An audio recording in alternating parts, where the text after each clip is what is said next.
ADHD, empathic intuition, and you. Well, maybe not you, maybe somebody you know, somebody you love. Pretty sure there's probably somebody in your life that you would be like, yep, definitely ADHD. Well, I've been spending a lot of time recently understanding neurodiversity in a much deeper level after some late diagnoses in my own family. And I wanted to share with you today what it means when your mind travels from thing to thing as effortlessly as a butterfly between flowers, and what it feels like to channel your intuition into discrete funnels as a result. I'll explain this later in more in the episode. So we're going to be talking essentially about pros and cons of having that amazingly agile and flexible mind, that mind capable of absorbing maybe 10 times what others do at certain times. But that same absorption ability can weigh you down to the ground and halt you in a spin of overwhelm and paralysis. So let's explore what being empathically intuitive as an ADHDer is actually like. Flowdreaming, still kinda woo-woo, is just what it sounds like. An escape into the world of woo. Also, a ride into you and how to feel happier, wiser, and more self-aware in every way. It's your ultimate journey into personal growth and inner power. We'll explore ideas like how your energy self influences the kinds of opportunities you encountered, or how your personal growth can drive your business growth, or even how that feeling of being stuck is really always coming from something else. We just have to figure out what. That's right, we're a dash of woo-woo, a sprinkle of self-care, a heap of problem-solving and pattern-busting, and a giant cup of encouragement. We're going to relight so much passion, purpose, self-love, and confidence in you that you practically stagger. I'm Summer McStravick, your host, and welcome to Flowdreaming, still kinda woo-woo. All right, so what I'm sharing with you today is kind of a working theory. As you all know, I am trained as a success coach, spiritual coach, empathic intuitive medium. Yes, a lot of different boxes, but therapist is not yet one of them. That said, I am enrolled in the potential to add that one to my little, ticker tape box as well. So this is very preliminary, but it's got me thinking. A lot of the learning that I've been doing has jogged some real deep thinking in my mind about why certain personality types or people with certain abilities or conditions or neurodifferences can somehow do things empathically, maybe even more easily, or maybe get more bogged down by them. I just wanted to go in and see. So bear with me as we just kind of unpack and explore some things that I've noticed. So first of all, people with ADHD oftentimes seem to have very strong intuitive abilities. And maybe that's related to the way that the ADHD brain actually processes information, right? The ADHD mind tends to make tons of connections between multiple concepts. It creates this connected library of information that continuously grows over time. Your ADHD person has 15 million interests. Your ADHD person has noticed 5,000 things in the room and, strangely enough, not noticed the biggest thing in the room. But this tendency toward a connected thinking style, I do think helps some neurodiverse people access more information than just what's in front of our eyes. So neurologically, you could also maybe think that maybe this enhanced intuition in some people, not every ADHDer for sure, but it might be explained by the differences in like simply your neuroplasticity, your connectivity, your neurotransmitter function.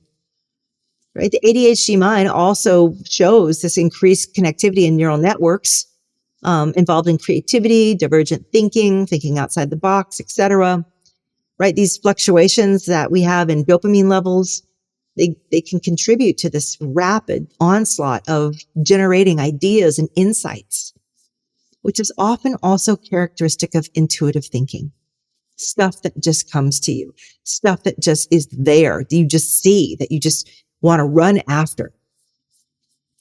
I also wonder if ADHD adults, I'm primarily talking about adults, but I'm sure kids and adolescents can fall into this too. But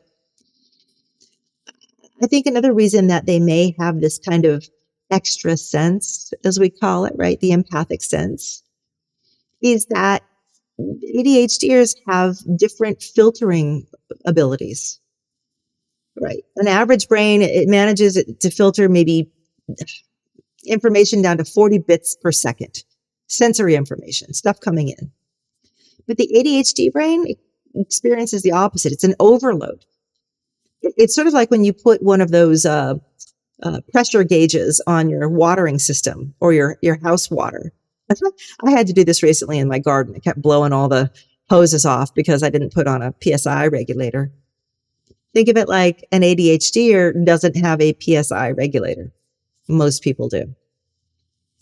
So this might allow some of us to notice things that others naturally just filter out. The extra layer of information is always there. But on the other hand, this ADHD brain can be overwhelmed with sensory information, right? It can struggle with executive tasks, but at the same time, it's noticing more. So it's this limbo of, I see so much, but I can't get it corralled into the tasks that I need it to do. Imagine if you had a nervous system that allows in more noise, that allows for more data to continuously be coming into you. But it's not always perfectly evaluated or screened. And so we end up in a paralysis. We end up in flitting from thing to thing.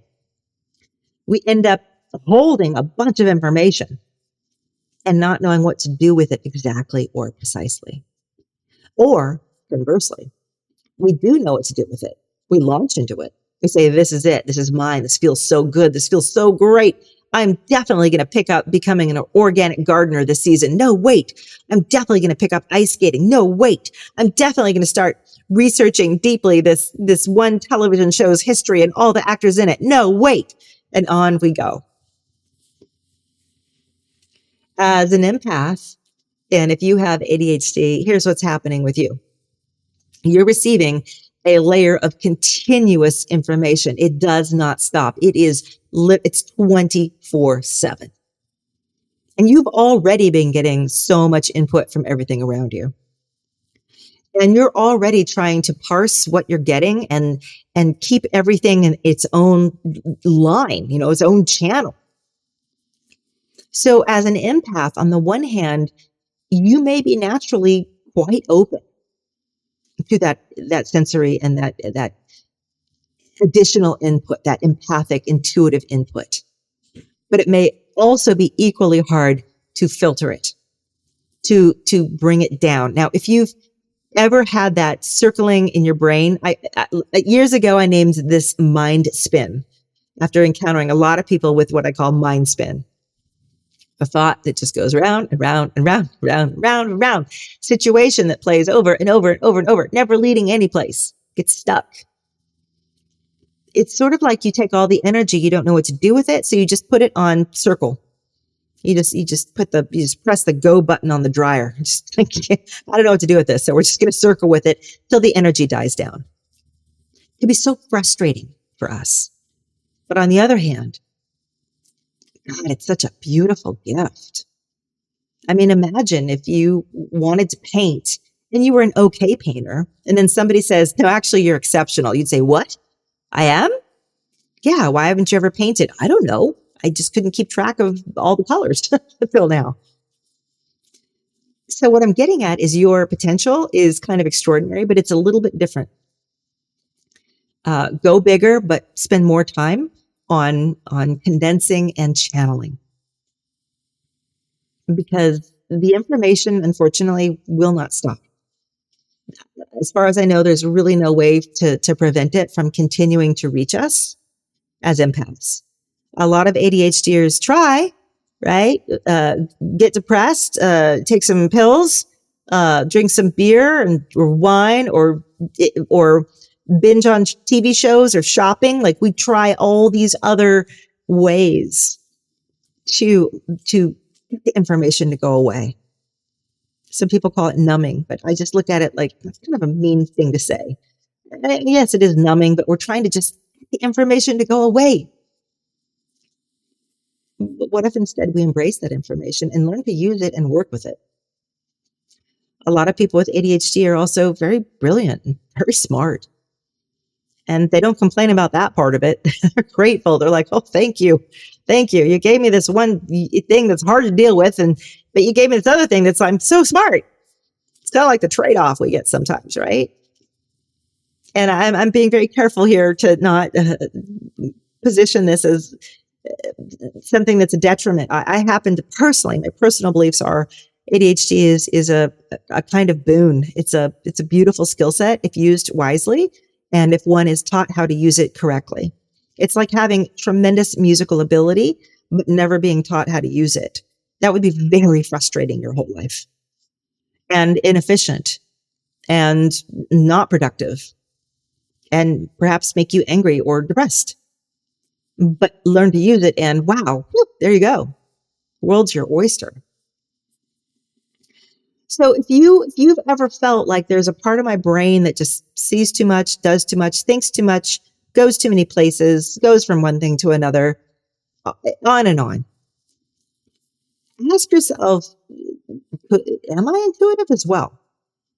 And what is my unique way of putting those two differences inside me together? By the way, I don't think being empathic and intuitive is necessarily a difference. I don't see ADHD as, it isn't, this is hard to describe. Yes, they're all differences. A person with sports ability and art ability are different, but they're still cool abilities, no matter what you've got. So ask yourself, what is my intuitive ability, and how do I uniquely embrace that given who I am? And maybe you've never been formally diagnosed with ADHD. It's just kind of like, oh, my kid was, my dad was. If you've got some people in your family, you definitely need to take a look at yourself. It's one of those things that doesn't usually just spontaneously erupt out of nowhere. And many people, and I'm going to speak as a woman here who was born in the 70s. Oh my God, I admitted it to the whole world. Yes, you guys, I'm old. We were just like, nobody ever thought a woman had ADHD. It was just not a thing at all. And that continued for many decades. So if you find yourself being a woman who maybe was never seen that way, you were a space head, an airhead, a space case. If you were sometimes told to calm down, just calm down. Anybody hear that a lot? There's so many words and sayings that we became so used to that they ceased to mean anything other than there was just something wrong with us, that it wasn't something else, like what was going on with that kid over there, sitting on the other side of the classroom. So think about this. Consider too the things in life that can make something come out and become pronounced in you that for so many years, where I'm going to use that word, masked. I think the whole concept of masking is so fascinating to me, because we've been talking about being empathetic and being intuitive, which means being able to see through masks, which means that we recognize there is a mask. And if you've been listening to the last few episodes, I'm saying that a lot of times people I look at are masking. They have masks. They're thinking one thing and saying another. They're telling themselves one thing, but they're actually being another. It can be very confusing. And particularly as a woman growing older, And if you've never, been evaluated, it's probably too late. I mean, I can't say it's too late, but you know how it is getting through the American medical system. I mean, God, who wants to do one more thing with that if you don't have to? But maybe menopause has sort of reset something in you. Maybe it's harder to focus. Maybe you can't sit down and read that book for 2 hours anymore. Maybe you start checking your email, but then you run across an article and before you know it, you're somewhere else, like on Substack or, Patreon or Medium or wherever it is. And then you realize, oh, I was checking my mail. Oh my God, I actually logged in to deposit a check too. And I forgot about that. I better go back and do that. Hormonal changes, life changes, lifestyle changes, the lack of distractions. If you're a parent and your kids are gone and you have time now, that time that used to be completely sucked by your family now is available to you again. And your mind just might pop like a starburst in the sky, like, woo, fireworks, and land in all different places while it's trying to figure out where to go and what it should be focusing on. So the late in life phenomena is quite real, whether it's hormones or life circumstances, etc., or simply being overlooked for so many years, simply not falling into the traditional categories. I will tell you this though, in the last 3 years, I have had more students on the spectrum and with ADHD than I have ever seen before in my career. And I don't think that's an accident. I think that as people are embracing who they are, self-diagnosed or other diagnosed, and believe me, I know the whole discussion about that, self-diagnosis and so forth. But I really feel that many of these people are realizing that their energy has been roughed around and just torn by the seas of life. And when I start saying you're empathic, you're intuitive, you can manifest, that ability to just imagine and see stuff and let your mind move from thing to thing, like that, you're a natural born manifester. Like, how did you not know that? Or that ability to just sense the room, to read everything, just to know. How did you not know that? How did you not know you were empathic? And they say, well, one, I just didn't know, or two, I thought it was just my ADHD or whatever other neurodiversity that I have. I don't really know where I'm going with this episode, you guys. I'm thinking this through as I'm talking with you, but it's finally come to a point where I've noticed such an increase in these highly intelligent, highly tapped in, highly creative, highly just abled people to shift and shift and shift and shift and shift again, coming into the world of flow dreaming. And, flow itself is also about shifting and shifting and shifting again. It's about constantly maneuvering the surfboard on the waves of life. It's flexibility, it's motion. And that too seems to be a hallmark of some of this kind of diversity. So this is perhaps the beginning of my eyes opening to this true overlap. And someday you can all look back on this particular episode and laugh at me like, ha, ha, ha, that's when she finally figured it out. We'll see where all of this goes in the future. But if anything I'm saying is ringing some bells in you, please start looking, go a little deeper. There's a lot of great resources, not just on the internet, but Instagram. There's a lot of great accounts you can follow. So far, I haven't found very many that discuss the overlap of ADHD or other forms of neurodiversity, like ADHD, autism and ADHD, with intuition and manifesting. But maybe I'll start to chime in a few of my own perspectives here and see where that takes us all. The point is, you've got mad skills. You've got mad skills.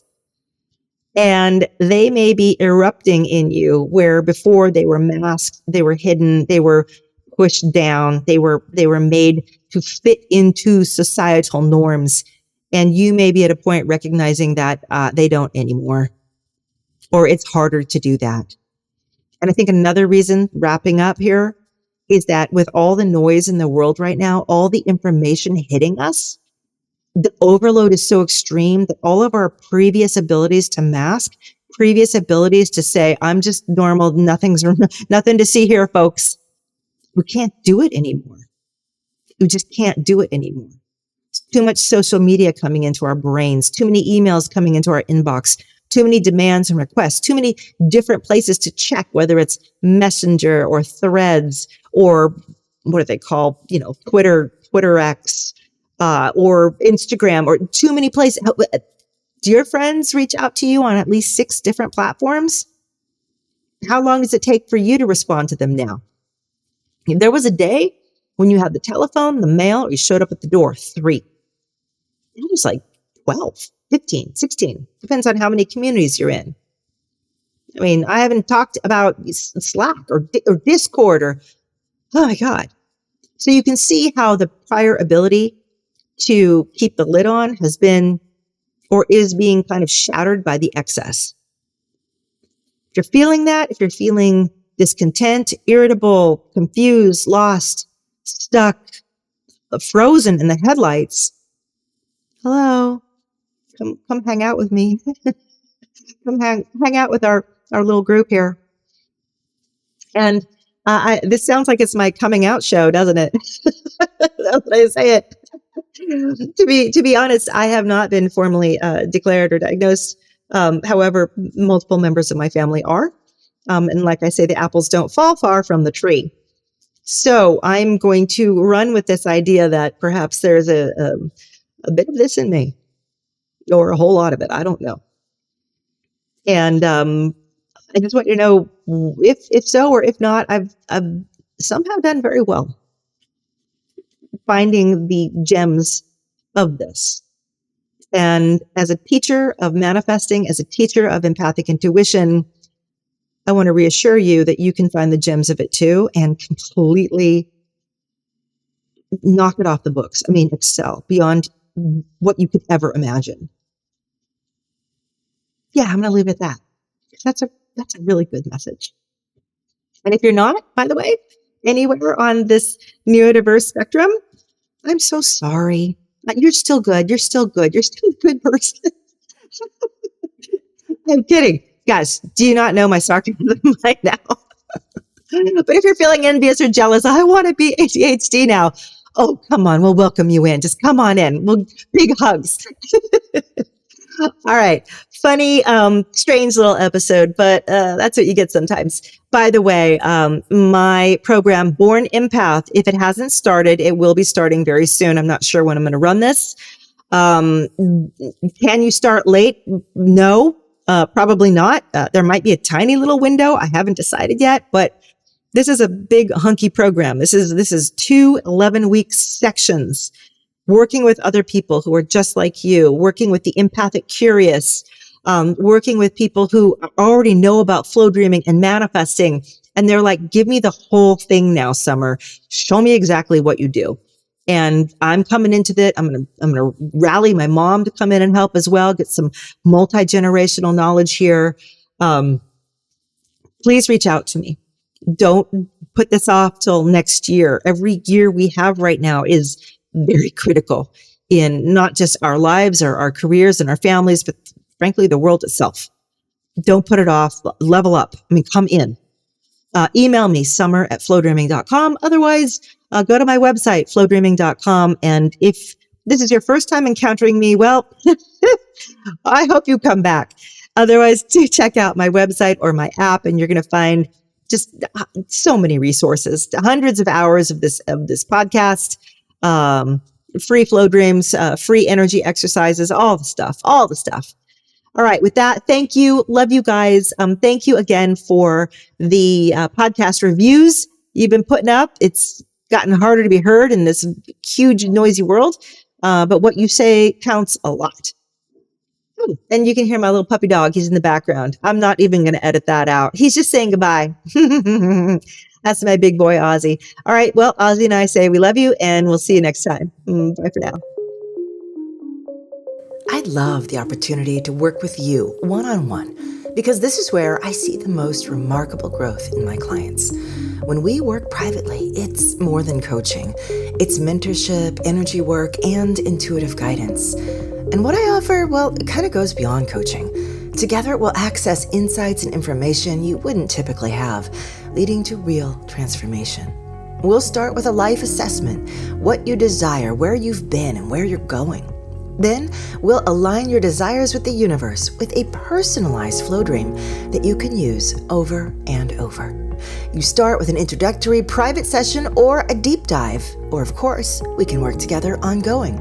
Visit flowdreaming.com and search for private sessions, or just reach out and email me. I can't wait to meet you.